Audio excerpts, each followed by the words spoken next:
First ever factory outlet, Chandanagar, Mukunda Jewelers, opening soon. No making charges.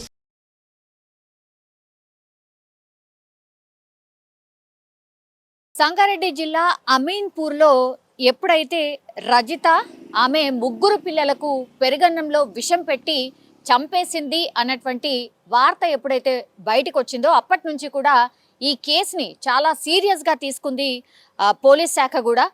అసలు నిజాలు ఏంటి, ఎందుకని సొంత పిల్లల్ని, అది కూడా ముగ్గురు పిల్లల్ని, కేవలం 12, 10, 8 సంవత్సరాల పిల్లల్ని ఎందుకు చంపేసింది అనేటువంటిది ఒకటి. ఆ తర్వాత ఆమె కూడా ఆ విషం కలిపినటువంటి అన్నం తిన్నది. ఆ తర్వాత ఆమెకు కూడా కడుపు నొప్పి వచ్చిన తర్వాత వాళ్ళ భర్తనే స్వయంగా దగ్గరలో ఉన్నటువంటి ప్రైవేట్ హాస్పిటల్కు తరలించిండు అనేది ఫస్ట్ ప్రాథమికంగా మనకు తెలిసినటువంటి సమాచారం. కానీ పోలీసుల ఇన్వెస్టిగేషన్లో రోజుకో నిజం బయటకు వస్తున్న పరిస్థితి. యాక్చువల్లీ ఇదంతా చేసింది కన్న తల్లే, ఎవరైతే పిల్లల్ని చంపిందో ఆమె ఇదంతా కూడా చేసింది. కేవలం ఎందుకోసము అంటే భర్తతో కలిసి ఉండడం ఇష్టం లేక, అట్లాగే 10th క్లాస్లో ఆమెతో పాటు చదివినటువంటి శివ అనే వ్యక్తితోని వివాహేతర సంబంధం పెట్టుకుంది కాబట్టి అడ్డు తొలగించుకొని హాయిగా ఈ ఎవరైతే ఈ శివ అనే వ్యక్తి ఉన్నాడో 10th క్లాస్ ఫ్రెండ్ అని చెప్తున్నారు. సో అతనితో కలిసి ఉందాము అని ఇట్లా ప్లాన్ వేసింది కాబట్టే వాళ్ళ పిల్లల్ని చంపింది అనేటువంటిది పోలీస్ ఇన్వెస్టిగేషన్లో తేలింది. ముందుగా అనుకున్నారు అందరూ పెరుగన్నంలో విషం కల్పించింది, ఆ తర్వాత పిల్లలు చనిపోయారు అనేటువంటిది. ఆమె కూడా తినింది కాబట్టి ఆమెను హాస్పిటలైజ్ చేశారనేది. ఇది కూడా ఒక నాటకమే అని పోలీసుల ఇన్వెస్టిగేషన్లో తేలింది. యాక్చువల్లీ ఆమె ముగ్గురు పిల్లల్ని విషం పెట్టి చంపలేదు, ఒక్కొక్కరిని ముక్కు మూసేసి ఆమెని దారుణంగా చంపేసినట్టుగా ఆమె స్వయంగా పోలీసుల ఇన్వెస్టిగేషన్లో చెప్పినట్టుగా మనకైతే ఇన్ఫర్మేషన్ ఉంది. సో ఒక్కొక్క విషయాన్ని ఆమె ద్వారా తెలుసుకునే ప్రయత్నం చేసినప్పుడు ఇదంతా బయటకు వచ్చిన పరిస్థితి. ముందు చెన్నయ్య అంటే భర్త మీదనే అనుమానం వ్యక్తం చేశారు. ఎందుకంటే ఆ భర్తకి చెన్నయ్యకి ఇది రెండవ పెళ్ళి, బట్ రజితకు మాత్రం ఫస్ట్ మ్యారేజ్.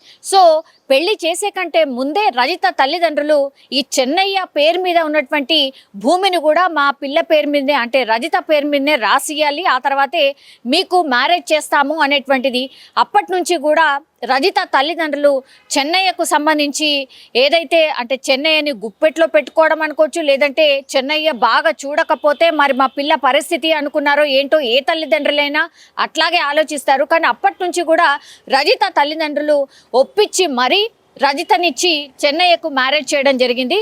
అయితే చెన్నయ్య మొదటి భార్య అనారోగ్యంతో చనిపోయినట్టుగా చెప్తున్నారు. ఆ తర్వాతనే చెన్నయ్యకి రజితనిచ్చి మ్యారేజ్ చేయడం జరిగింది. కానీ వీళ్ళిద్దరి వయసు చాలా తేడా ఉంది. అంటే రజితకు 30 సంవత్సరాలు అయితే చెన్నైకి 50 సంవత్సరాలు. సో పూర్తిగా 20 సంవత్సరాల డిఫరెన్స్తో మ్యారేజ్ చేయడం జరిగింది. మరి అప్పుడు రజితని ఒప్పించి మ్యారేజ్ చేశారా ఏంటి, ఆ కోణంలో కూడా విచారణ చేసినప్పుడు రజిత అవును మా తల్లిదండ్రులు ఇచ్చే స్తోమత లేకపోవడంతో సెకండ్ మ్యారేజ్ అయినటువంటి ఈ చెన్నైకి ఇచ్చి మ్యారేజ్ చేయడం జరిగింది. నాకు ఇష్టం లేకుండే, నాకు మొదటి నుంచి కూడా ఈ శివ అనే వ్యక్తే ఇష్టము అనేటువంటిది ఇన్వెస్టిగేషన్లో పోలీసులకు చెప్పినట్టుగా కూడా చెప్తున్నారు. అయితే 13 సంవత్సరాల తర్వాత మళ్ళీ శివతో ఎప్పుడు కలిసింది ఏంటి అని అంటే 6 నెలల క్రితం ఈ 10th క్లాస్ బ్యాచ్ వాళ్ళు ఎవరైతే ఉంటారో, ఇప్పుడు శివ కావచ్చు రజిత కావచ్చు, ఆ స్కూల్ మేట్స్ ఎవరైతే ఉంటారో ఆ బ్యాచ్ అంతా 6 నెలల క్రితం వీళ్ళందరూ ఒక గెట్ టుగెదర్ని ఏర్పాటు చేసుకున్నారు. అప్పుడు మళ్ళీ శివతో కొంత ఎక్కువగా చనువుగా ఉండడం, అక్కడి నుంచి వాళ్ళు ఫోన్లు మాట్లాడుకోవడం కావచ్చు, వీడియో కాల్స్ తరచుగా అప్పుడప్పుడు కలిసినట్టుగా కూడా పోలీసుల ఇన్వెస్టిగేషన్లో తేలింది. సో పూర్తిగా వీళ్ళిద్దరూ డిసైడ్ చేసుకొని ఇంకా నేను ఉండలేను, నా భర్తతో పాటు నేను ఉండలేను, నాకు ఇష్టం లేని పెళ్లి చేశారు కాబట్టి నేను నీతో పాటు వచ్చేస్తాను అని శివకు చెప్పడం, ఆ తర్వాత పిల్లల్ని చంపడానికి అడ్డు తొలగించుకోవడానికి వీళ్ళిద్దరూ ప్లాన్ చేసినట్టుగా పోలీసుల ఇన్వెస్టిగేషన్లో తేలింది. గత 2-3 సార్లు కూడా ఈ పిల్లల్ని ఎలా వదిలించుకోవాలి అనే ప్లాన్స్ కూడా వేసినట్టుగా కూడా ఆ పోలీసుల ఇన్వెస్టిగేషన్లో రజిత ఒప్పుకున్నట్టుగా చెప్తున్నారు. అంటే పిల్లల్ని చంపాలనే ప్లాన్ దాదాపుగా 6 నెలల ముందు నుంచే రజితకు ఉన్నట్టుగా చెప్తున్నారు. సో ఏ మాత్రం కూడా ఇష్టం లేని పెళ్లి చేసినట్టుగా రజిత పోలీసుల ముందు చెప్పినట్టుగా కూడా ప్రస్తుతం అయితే మనకున్నటువంటి ఇన్ఫర్మేషన్. సో శివ అట్లాగే రజిత ప్లాన్ ప్రకారమే పిల్లల్ని తొలగించిన తర్వాత, పిల్లల్ని అడ్డు తొలగించుకున్న తర్వాత చెన్నైని కూడా అట్లనే అడ్డు తొలగించుకోవాలి అనుకున్నారు. అందులో భాగంగా ప్లాన్ కూడా వేసిండ్రు. కానీ ప్లాన్ ఎక్కడో బెడిసి కొట్టింది.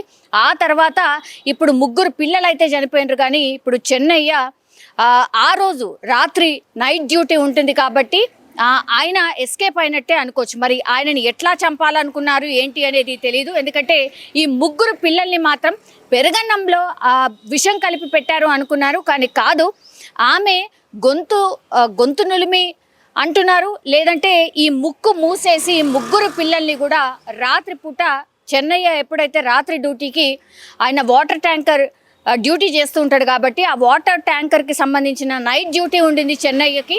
ఆ రోజు ప్లాన్ ప్రకారం 3 పిల్లల్ని చంపేసింది. ఆ తర్వాత కడుపు నొప్పి అని నాటకం ఆడింది రజిత. అందులో భాగంగా హాస్పిటల్ అయితే జాయిన్ అయింది.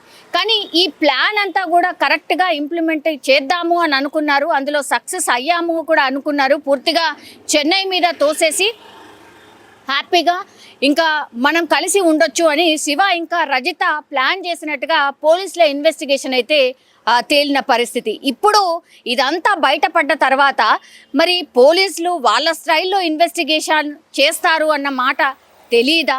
పోస్ట్ మార్టం చేసినప్పుడు ఇవన్నీ నిజాలు బయటకు వస్తాయని తెలీదా? అట్లాగే ఇప్పుడు రజిత ప్రవర్తనలో కూడా చెన్నైని విచారణ చేసినప్పుడు, అంటే రజిత భర్తను విచారణ చేసినప్పుడు రజిత బిహేవియర్లో కూడా చాలా మార్పులు వచ్చాయి.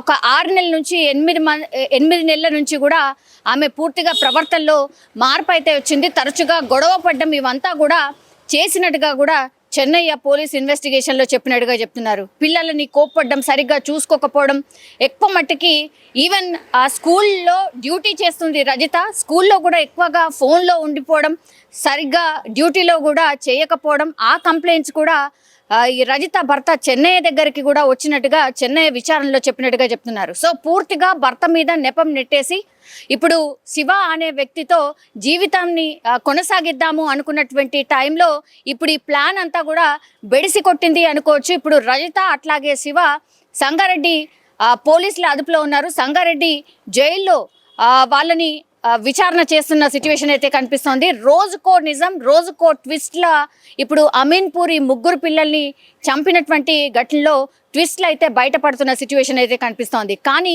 ఘోరాతి ఘోరం, అట్లాగే ఇంత దారుణంగా కన్న తల్లే 3 పిల్లల్ని చంపడం ఇప్పుడు ఇప్పుడు ఈ స్టోరీ తెలిసిన వాళ్ళు ఆర్ ఈ ఇన్సిడెంట్ తెలిసిన వాళ్ళు ఎవరైనా పూర్తిగా ఆమెను ఉరి తీయాల్సిందే, ఆమెను శిక్షించాల్సిందే, ఆమెను వదిలిపెట్టద్దు. ఇట్లా కూడా ఉంటారా సమాజంలో? అసలు ఏం జరుగుతోంది? ఇంత దారుణమైన సంఘటనలు ఎందుకు చేస్తున్నారు?